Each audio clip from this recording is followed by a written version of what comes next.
Welcome back, everybody. This is Brothermutant here. Today we're going to continue our journey with Eldritch, our main magus, and her ragtag team of subcasters. Going from our last episode, we just got done wiping out the Stag Lord's minions, and we're about ready to take him on now. Now, before we get into that, I do need to make an apology. First, I'd like to apologize for not having posted anything sooner. I actually decided, after I went and found my old build for Elle, Dri'tch, the main character here, I realized that I had built her incorrectly. So I went to an earlier save, just far enough back to get her level 5 back. For some reason, I had it in my silly head that this was the build that I was going to use that employed going monk, and therefore dipping a little bit into dodge so I can get crane wing, crane style, and all that fun stuff. It was not this build. This build is straight Eldritch Scion, and I forgot that. So last time I picked precise shot, and then I picked dodge, which there's nothing wrong with, but I forgot that this build, I'm attempting to see if I really can push the DC high enough on this character to make a viable quote-unquote caster. Yes, I know I'm only going to get level 6 spells, and at the end of the game that's not going to be quite enough, but we're going to see. I want to see how high I can really push it, so that's really the reason I went back a level to get this back. Now, I think I still picked everything else the same, with the exception I will take that back. We did change a spell. I did not take Frigid Touch, I don't believe, last time. I don't know. I think I did a ray attack. I was probably Scorching Ray.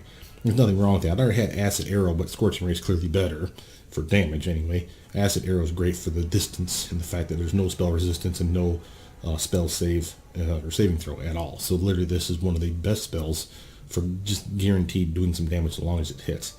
But since we really are magus build, we really should have every last one of these, if not every last one. We won't get what's the other one, Corrosive Touch.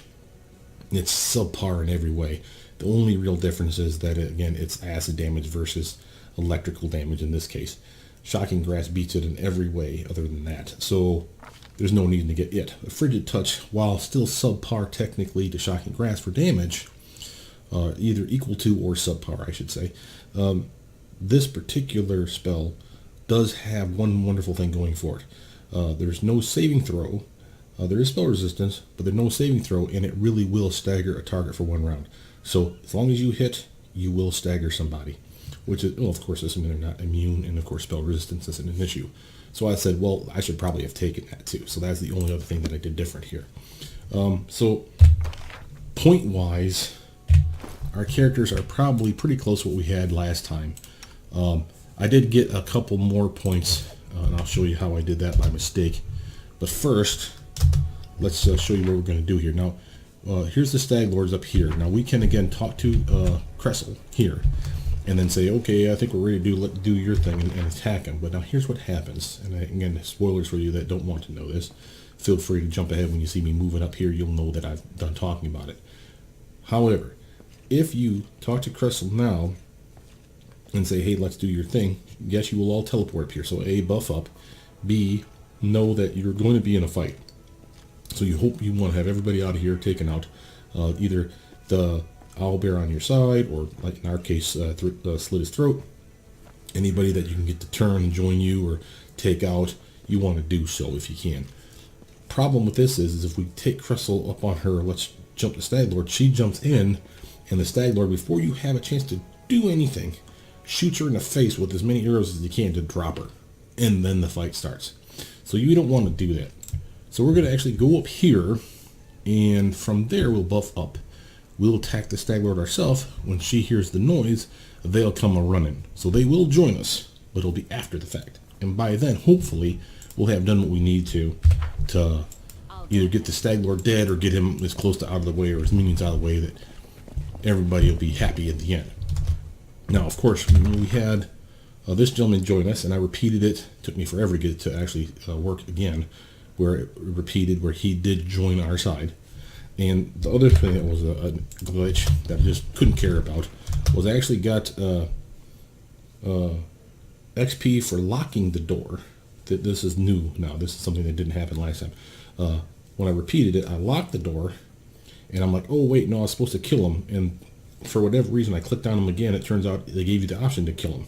So I did. And I got XP for both of those things. So literally, I got XP for turning him to my side. I got XP for locking the door, and then I got XP for slitting its throat.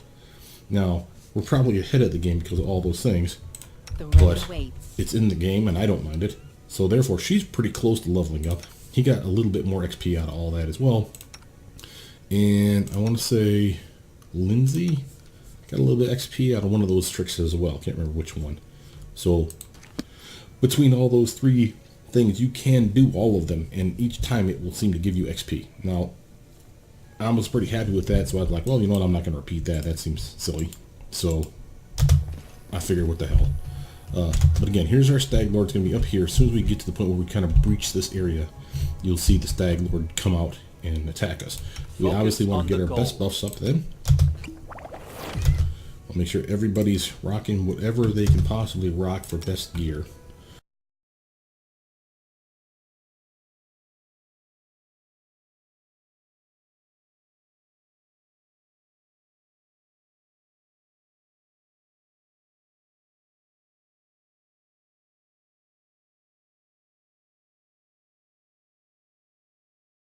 My main, I'm going to have her rock that, well, we'll see when we get into combat. I may decide to do an acid arrow splash to the face of the Stag Lord, just to remind him of his past.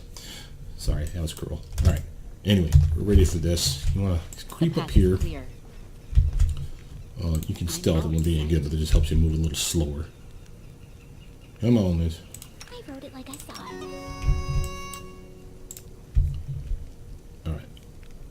One more stippy step right there.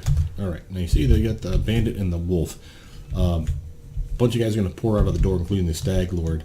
If you try to stealth your way through here or up to here, because this is where the Stag Lord's going to port. He's going to come right up these stairs.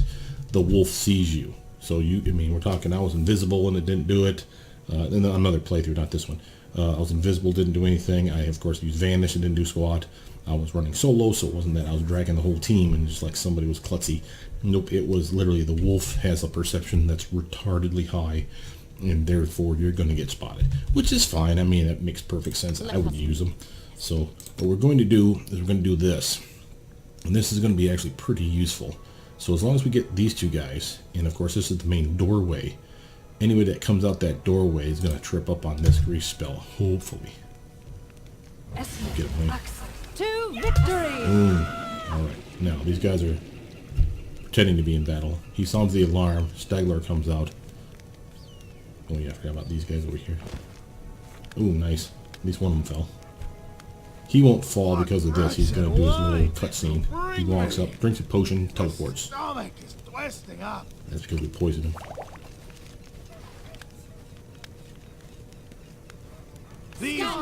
Alright, now we have... We paused. I want you to see already we got Akaros Innsmore. Remember, this is the guy we turned. He's already here to join us, which is awesome sauce. He's on his bombs. And I want him to attack. Yeah, it'd be nice to do AoE damage, but the cleric needs to die. I mean, straight up just needs to be a thing that happens. She can do... I want that dog to die. It's a problem. You, madam, are going to run interference up here. I've already buffed my weapon. We already have all our buffs on us. Let's do... Oh, let's do some magic missile fun. I'm going to take out that cleric as well. And that, because remember, I'm using spell strike and spell combat. And a melee weapon, like I should as an Eldritch Scion. I will attack her with my magic missile and then charge her, walk towards her and stab her in the face with my rapier. So that's keeping me out of the grease, so I'm happy with that. He's going to bomb her. You can do something like that. I'm cool with that. And some sneak attack damage, that would be nice. So let's hope for the best. And then she's on range from there, and I'm okay with that. I need to make sure to actually slap that over here. Keep forgetting that she has that ability because I see it in the wrong spot. Frigid Touch is only once per day, but that's still a useful spell. And again, I just found the joy of this one. I forget that Frigid Touch, even though she gets to the level 1, remember that does 4d6 of damage guaranteed. And of course, assuming it hits and they're not resistant to the cold. But that's at level 1 she had that ability. That's pretty good. So Lindsay's buffed us, and oh, sound burst sounds like fun. And I think we can get quite a few of these guys in it. She has her target, and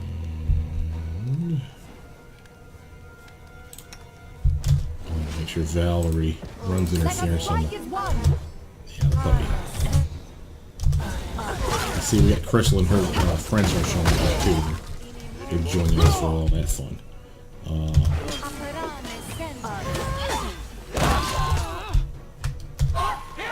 Cleric died.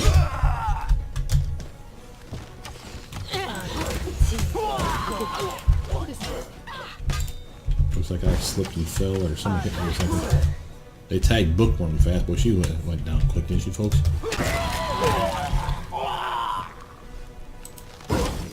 A calculated risk. Yeah. I can't. Nice. Oh, after so long, I learned to stand. The Staglord clutches something resembling a charm in his bloody fingers, seemingly placing the last of his hope into it. You hear a snapping sound and then a dull sigh bursts from the Staglord's chest. Got it, good. I know of the pain you've endured in your life, but that doesn't excuse the atrocities you committed. Spare me your compassion, your judgment. I'll sleep now. I'll wait for her. My dream. Yeah, good. Ooh, got a level up on that. Sweet. Alright, pull everybody back. Let's see, how did they do? They had an alchemist too. That's one of the people that can cause problems for you, even though they're on your side. They're an alchemist. They're not a bomb or a grenadier like our grenadier is, and therefore, I don't think you need to go up there. Just click on this guy and get everything. The grenadier has that precise bomb ability, as you know. You can get that on other builds, of course, that have bombs. Other alchemist builds that have bombs, excuse me. And this one does not have that, apparently. So when they're bombing people, they're bombing our people. So that's particularly gnarly. I've spotted something. Ooh, hey there. Ooh, what was that? Kukri +1. That's actually pretty useful. Let's take a look at that. Place that bandits have chosen for their fortress is possibly the best to start a city. It's suitable both for life, trade, and defense. This is your hint that this is going to be your new base. The path is clear. This will be where we actually start chapter 2 before too long. Let's talk to Cressel real quick. I believed in you so much, Staglord. And now you're just a dead sack of bones. Yeah. And Kira says, look around. This fortress belongs to you now. I'll go ahead. And this will be our main base, as I said. They'll change it up. It won't look like this. You're going to turn it into a city proper. But this will be our new town. Let's look at, before we go inside, let's look at that gear that we just picked up, shall we?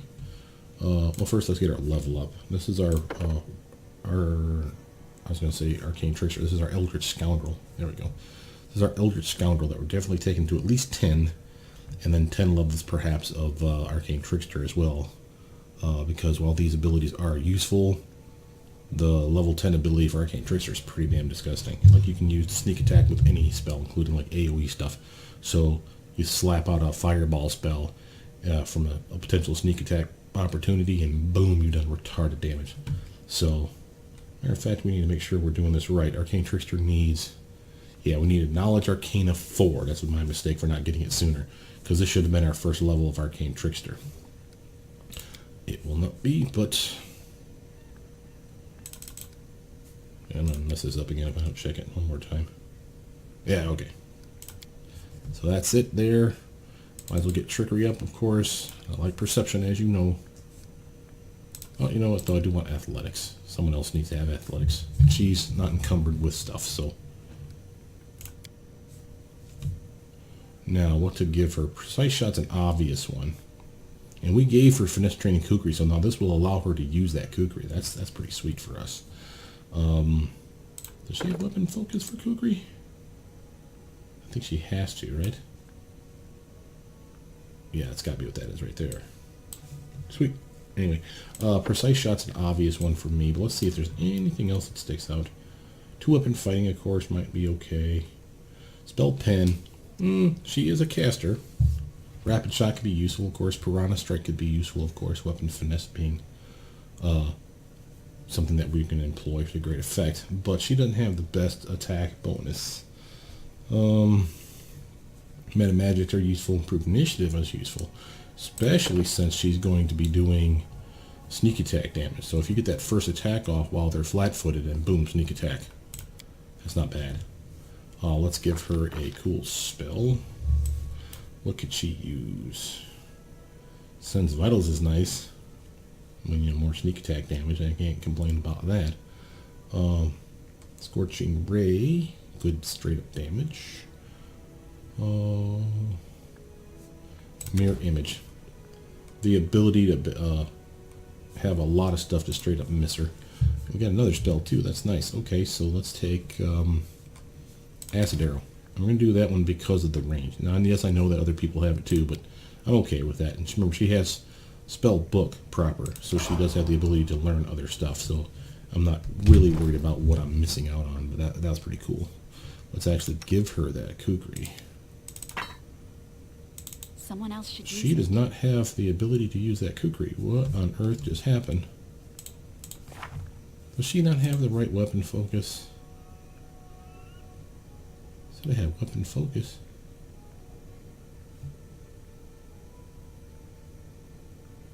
I don't have the right ability. Son of a biscuit. That sucks. I have to unlock that for her. No, I messed up on that by boo. Boo on you, madam. Alright, well, whatever. It's something that we'll get later. Let's take a look at that and give her back her proper weapon then, I guess. Take your club, kiddo. And it's not bad that we actually have that. In fact, I want to swap these out. And she can actually use that cold dagger, I'm fairly certain, right? Yeah, let's actually do like yay. Now, the reason I wanted to pull this over here is to show you one thing. The kukri is another finessable weapon. Doesn't do a lot of damage, as you see, but it does do a crit on an 18 to 20.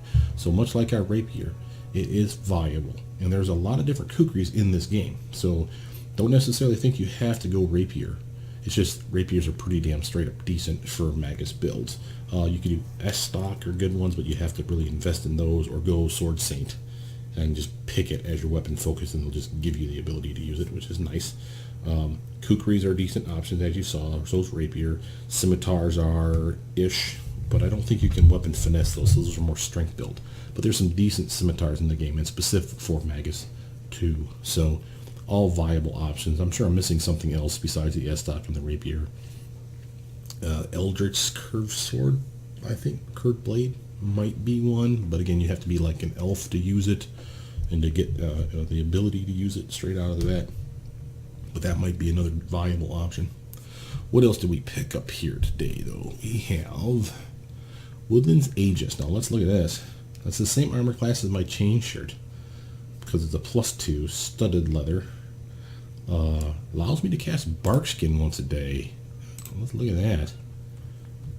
Armor check penalty of magic armor is lessened by 1 compared to ordinary types of armor. Oh, that's not bad either. What is that then? Armor check penalty is 0. Nice. Armor check penalty -1. This wouldn't give me any bonus if I'm understanding this right. Now, of course, it does give me the ability to cast Barkskin once per day, so that's something. Is there someone else? Obviously not her. What about him?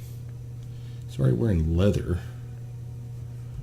Definitely going to be an upgrade for him. Let's take a look at that. 27, 21, and 17 goes to 28, 23, and 16. Okay, so the touch armor goes down because he's not employing all his decks. But I'm okay with that because everything else is going up. And he has that ability to cast Barkskin on himself, so he can kind of free that up from his spell book. I'm cool with that. What is this now? Stag Helmet. Retention of weak point, giving +1 side bonus attack rolls against flat-footed and flank targets. Okay, so flat-footed, the people we catch off guard, we can sneak attack better. Kind of dig that. Not very stealthy with big helmet antler head, but you could just as easily put it on someone that's up front, because like it said, not only flat-footed but flanked. So if she has more than one person up in the front rank, they're flanking somebody side by side, her and someone else, like me and my main.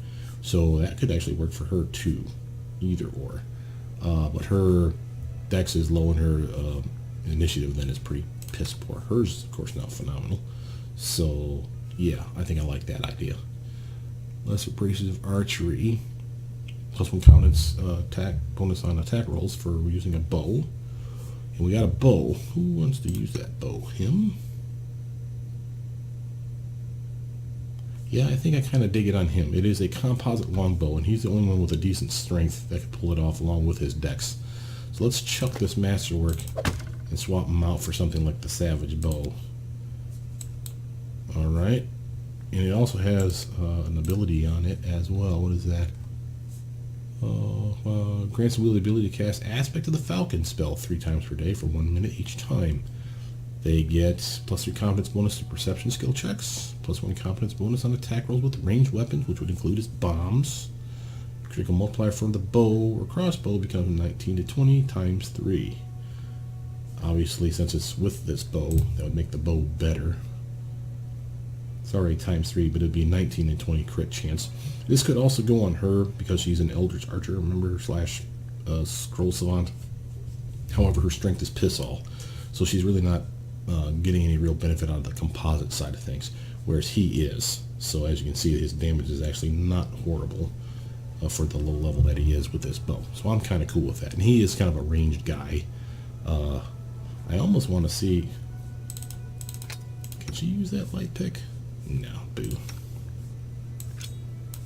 And since he is our archer, so to speak, might as well give him those lesser bracers of archery for the time being. A +1 on his attack bonus. It's not showing it up here, but hopefully it will when he attacks. Okay, what's this now? We have first Cloak of Winter Veil. Ooh, resistance in all savings. Okay, so basically it's a Cloak of Resistance plus cold resistance 10. Now I would assume that either me or her would be the one I'd want to have that, since she's going to take most of the damage incoming, I'm assuming. Let's put it on her. That means I have another Cloak of Resistance to put on somebody. Who could use that? She could use it. Poofda. Well, alright. Ooh, and I have leather armor. Can anyone use that leather armor? Probably not. Everyone's got better stuff than that right now. Okay, Boots of Elven Kind, mobility checks +5. Now, so here's the thing. So mobility checks are really useful, obviously, when we're doing those mobility checks, like Lindsay climbing the trees and whatnot, or her doing it. So these are obvious people to give them to. I could give them to the tank, though. She does move around in combat, and the mobility check allows her to resist those attacks of opportunity, right? I think. So that's not a bad call. I'm going to put it on her for the time being. And I think that's about everything, not counting like a random thing or two. Let's actually drop the heavier stuff again.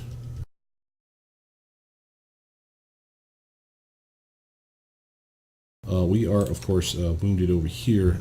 Before I use some scrolls, though, I am prepared. I keep forgetting that this gentleman has the ability to heal. And you see, here's his aspect of the Falcon, which we're going to slap over here. And his bark skin. It comes from his armor, remember. Now remember, he has it in his book here, 10 minutes per level, and he's clearly a higher caster. What is this going to give him for?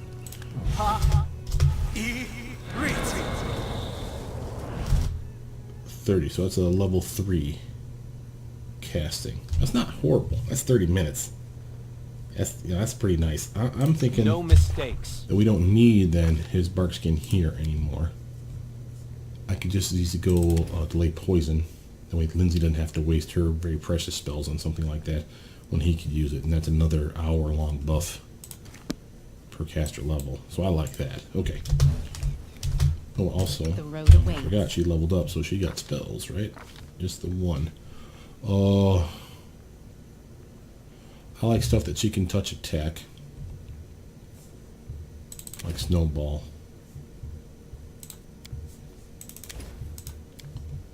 I I know I'm weird, guys. I have to have them side by side kind of thing. It's just my thing.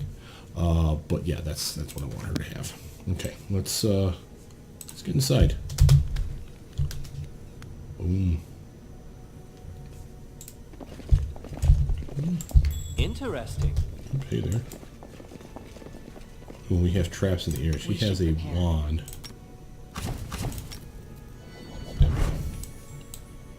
Alright, who's going to do the trap? It is finished. Do a quick save before I do anything stupid. Oops, stuff over here. Completed. We got padded armor, punching dagger, taking it. Oh, what the heck just happened to me? You were supposed to have looked for traps. Done. That hurt.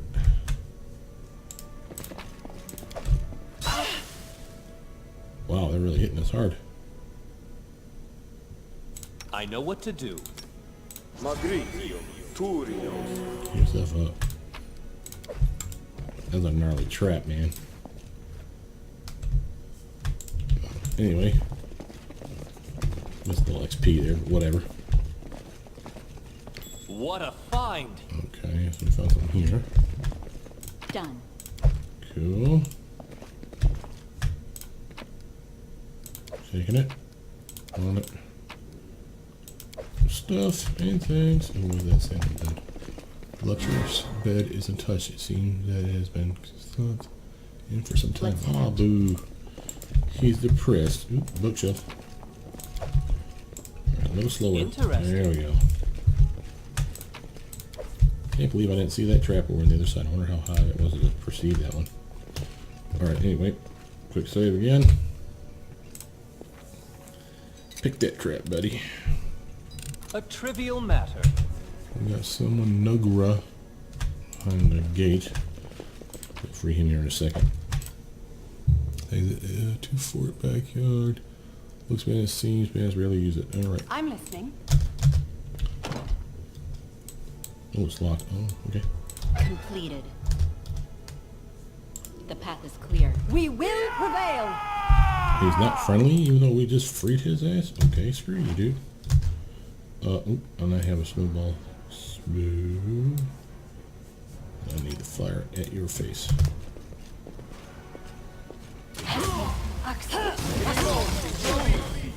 Ooh, he just did some nastiness. What the heck was that? Eldritch. Ooh, Elle. You're taking it out on the chin, honey. Do your thing, will you? Sneak attack damage. Little Matilda. Love you.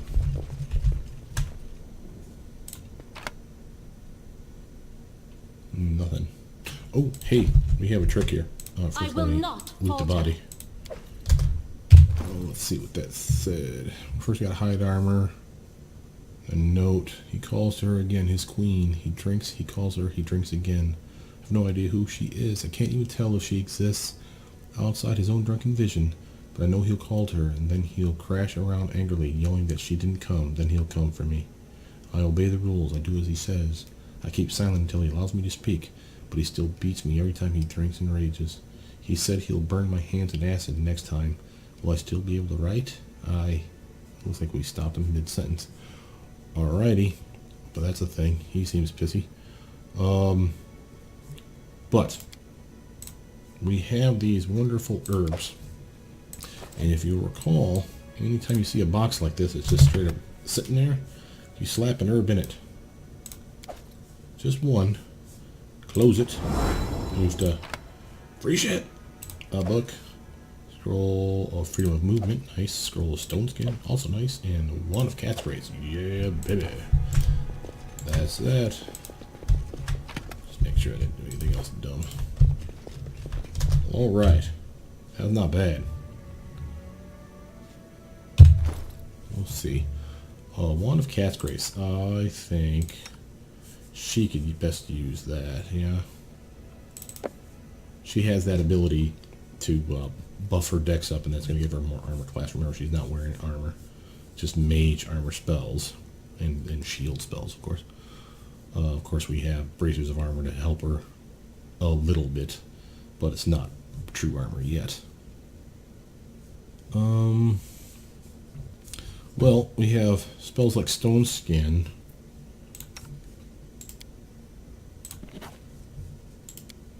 Okay, she can't do free movement, but she did do Stone Skin. What about him? Can he? Yeah, he can. Okay, that's nice. Look at his spell book real quick. What is that? A level 4 spell now for him, waiting for him once we get that high. And she has Stone Skin. It's probably level 4 as well. Yep. That uses 5 diamond dust to activate it, but that's a really nice buff. So that was well worth it, I'd say. From there, we clearly have all the magical items we want to take out of here. Anything else here? What did that thing say back here again? Says it to Fort Backyard. It looks abandoned. It seems that bandits barely use it. Okay. I don't know what that was even there for. Why it's important. But yeah, looks like we're done here.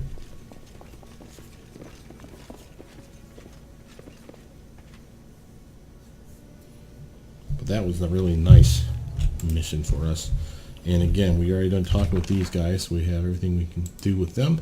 So from there, we're going to bounce out of here and go to Oleg's. Now I'm going to cut the video at this point and say goodnight. But know that after we get out of here, I'm taking as much of this stuff with us as I can. Remember, this is a one-time use only. Once we complete this area, we're not really going to be able to come back to this particular area. So if there's stuff here that I still want to loot, I want to do it now. I mean, like a shuttle or two, like go to Oleg's, drop off stuff, sell it, whatever, come back, grab more, go back and sell it, because this will be the end of chapter 1 proper, and starting into chapter 2 where they give us our barony, because we just completed the mission. And just to show you, we had 51 days and 1 hour left, so we still have time to turn it in. And we got to remember, don't forget to go and get the magic spear from this one guy. He's the one that got killed by the saddle. We'll do that as we go back to town. I'll do that again off camera unless there's something of note there. But with that, my name is Brothermutant. Please like, subscribe, comment down below, tell me what you guys think. Again, another quick apology for messing up my build, but now that we got her back on track and I have my piece of paper here right in front of me, from now on I'll make sure that I build her just like I said I was going to, with obvious switching around. For instance, one last quick one, a wand mastery, while useful, I probably should have went wand wielder, I'm thinking now, early. And the reason I say that is one quick trick. If we go to this character, notice how she has wand of vanish. If I had that on my name, and I had the, what's that sneak attack ability, the sense vital spell, I won't be able to get that until level 8 or 9, excuse me, unless of course I find a wand or if I find a scroll or some such. But point is once you can do sneak attack damage, a good way to guarantee that your sneak attack damage goes off is catching someone flat-footed. Well, how can you do that? Well, if you've disappeared, you're invisible, or vanish and then attack, you get that sneak attack surprise on them. So they're basically caught flat-footed, meaning no dex bonus for them for that one first attack, and you just catch them off guard, which is sweet. The reason I mention that is because if I had wand wielder, it allows me to wield a wand much like I'm wielding my own spells in spell combat, so I can use the wand and follow it up with an attack at a -2 penalty. If I were to do that, then I should be able to continually do those sneak attacks where I just vanish, attack, vanish, attack. And if I get some pretty decent sneak attack bumps, that's a good way to do it. Now, of course, I can do that on her-ish. That should go over there. Hence the reason that she has the wand, but she can't do vanish and then attack immediately because she does not have that ability. She is a completely different character class, and they don't have that wand wielder capability. It's actually not a bad reason to go wand wielder, by the way, for those of you that wanted to do a 3-level dip in a magus class or an eldritch archer class, which is part of the magus, or even sword saint, because you could wear no armor, have some decent armor because of your intelligence, and get like a weapon focus right out of it for being an eldritch, or sorry, Sword Saint, level 1, you could do a really decent, I think, Sword Saint 3 Eldritch Scoundrel 17-ish type build, where you could use that wand wielder ability to use that wand of vanish and capitalize on some quick sneak attack damage in combat. But anyway, enough said on that. My name is Brothermutant. Please like, subscribe, comment down below, tell me what you guys think so far, and I'll see you soon. Bye now.